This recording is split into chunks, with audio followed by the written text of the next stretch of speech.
Your Excellency and distinguished guest, the forgotten hero. Deeply regret to advise you that a message from Air Ministry states that your son, Flying Officer Porokohu Patapu John Pohe, is reported to have lost his life on the 25th of March, 1944. Porokohu Pohe. How many of you know this name? The Great Escape. How many of you have watched this movie? Porokohu Pohe, The Great Escape. What is the connection?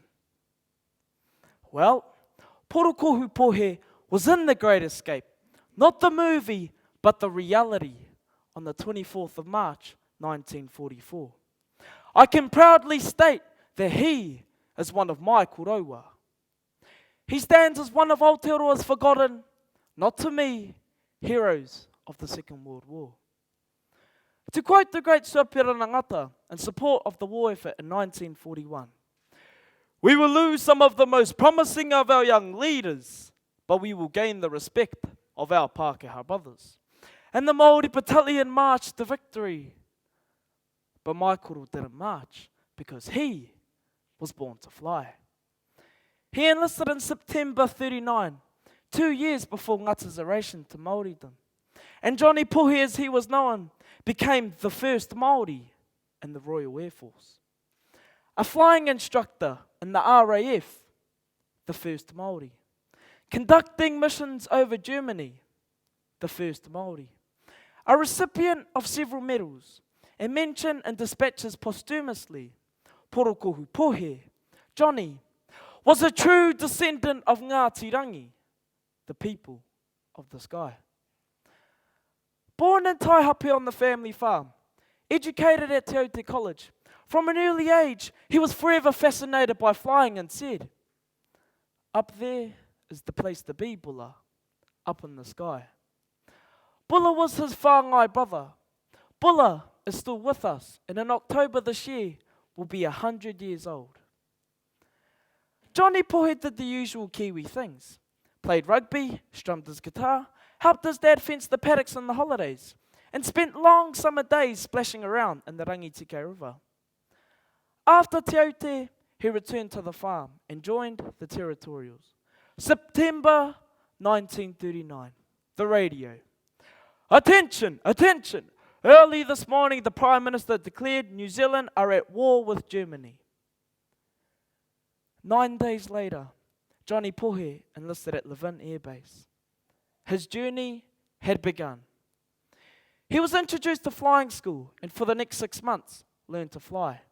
Up and away he went, easily understanding the dimensions of flying, fulfilling his dreams and accomplishing something that had never been done before. The first Māori to receive his wings with flying colours. The next step of his journey was to England to join fellow airmen. Mission 1 to 22, without a scratch, through torrid conditions, flying bombers, targeting U-boats, bombing Berlin and other German cities, far surpassing the average life expectancy of only 6 missions. Promoted to pilot officer in late April 1942. He was in his element. However, a mission to bomb Hanover proved to be his last. His plane was shot down. He floated in the North Sea for 48 hours until he was rescued by the Germans. Stalag 3 was to be his next home. This was a prisoner of war camp in Sagan, 200 kilometers southeast of Berlin. Johnny was disappointed that his career had ended this way. In his letters home, he used Māori words to reveal what life was like, to contradict the official tito, that it was like a holiday camp with lots of activities to keep POW happy. In his 6 months there, Johnny believed firmly with other prisoners that it was his duty to escape and rejoin the fight. Because of his background on the farm, Johnny had many skills to offer. A strong work ethic, to back up his bravery as a pilot. So he was instantly recruited into the select group, Escape 200. The Great Escape, the reality. Not in Steve McQueen Technicolor, but the grim truth.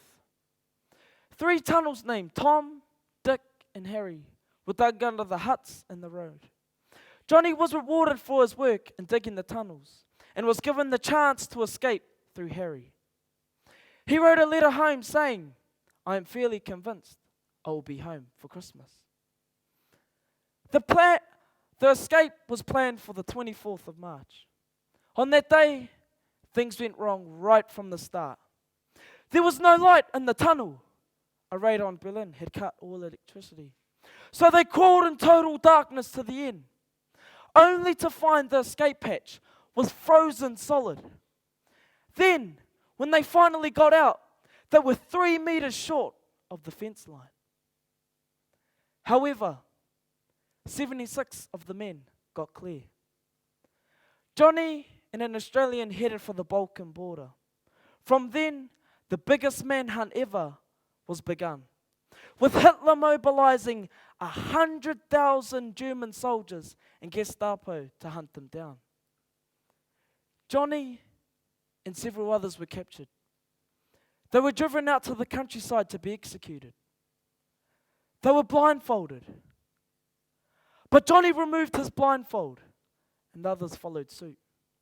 To show their bravery, to look the executioners in the eyes. At 30 years of age, Johnny Pohe was a true warrior, never afraid to face his death. As I found out more of this forgotten hero, I was inspired to uphold the mana of my tipuna. As echoed in the words of the Māori battalion, take the honour of the people with you. We will march, march, march to the enemy, and we will fight right to the end. For God, for king, and for country. Auwe, ake ake kia kaha e. So each ANZAC Day, remember the brave warriors who died fighting for their pride, but most of all, fighting for you and for New Zealand's freedom. Let the action of those brave warriors and all those who have gone before inspire you to begin your journey, to stand proud, to establish the mana for you and your whānau. Remember the leaders of the past. Remember the sacrifices they made. Remember them. Remember, within every person is a great warrior. Nurture and care for that warrior within you, and you will grow, and you will blossom. Kia ora.